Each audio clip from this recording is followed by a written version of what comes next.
To wrap up this tutorial, let's have some final take-home messages.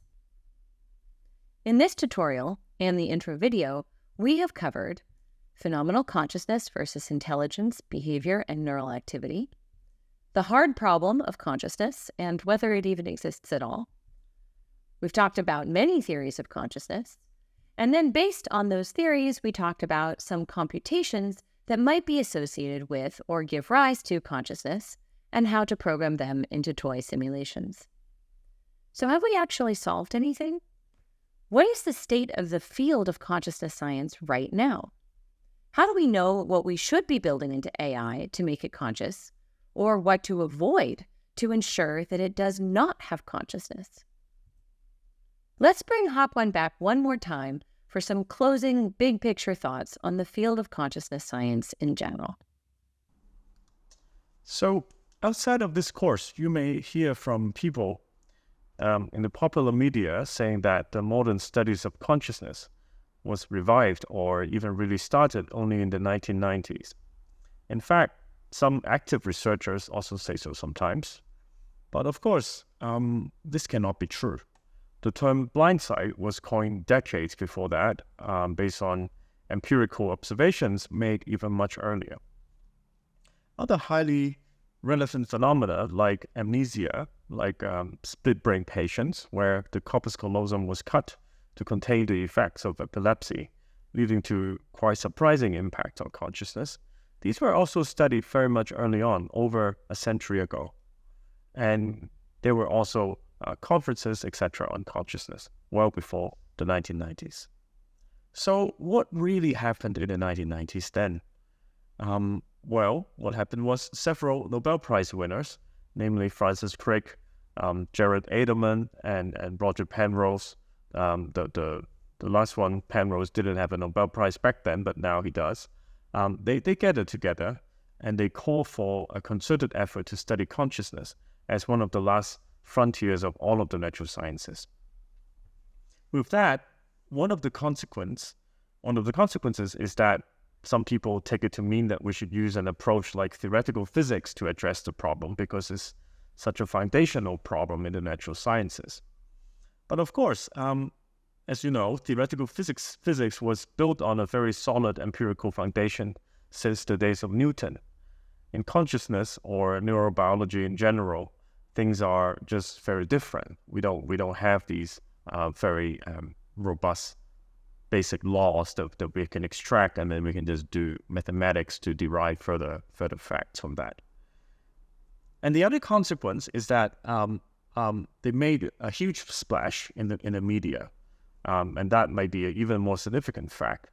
In fact, so much so that at some point Francis Crick himself wished that fewer journalists would write about this so-called revival, which we know is actually not really true.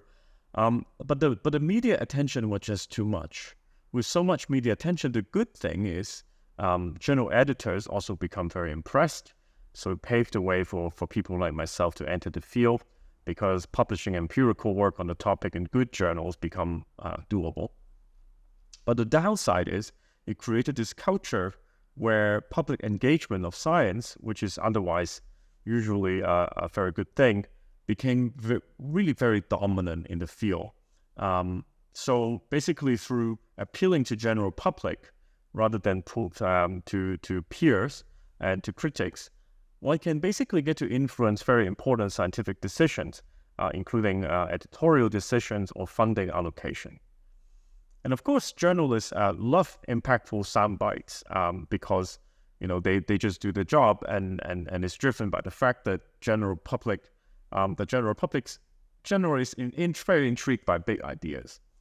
So the messiness of data and the nitty-gritty of doing careful experiments just become much less interesting in this context, and we go for these like broader pictures. So you have basically gone through this section of the course. Don't you feel that in most other topics you've studied, there usually aren't that so many theories? And these theories are usually associated with the names of some people who drive these theories, which is a little bit unusual. And of course, I am guilty of this too. I decline talking about my theory because I found it somewhat not a very good thing. My background partly was in philosophy, so I dabbled in theory as well, but I have come to think they are not as useful as I once thought. One problem is that people, it's a natural thing that we come too attached to our theories. And once they do, they want to defend these theories. Earlier in this module, I talked about the problem of experimental confounds and why in this field of consciousness, we have not been particularly good at cleaning them up. The problem is that these confounds are actually somewhat good for the theories in a very strange sense. If all we want to do is to defend our theories, well, then the more confounded the evidence, because of the nature of the theories, actually the more confounded evidence, they will look like that our theories are supported by some of these empirical evidence. But it's an illusion. And I think we have not been very good at cleaning them up, because people just generally become very attached to the theories or the camps that they have sort of subscribed to. So these days, I tend to think of theories as just tools. It's generally a very bad thing to get too invested in your tools or become too partial about them.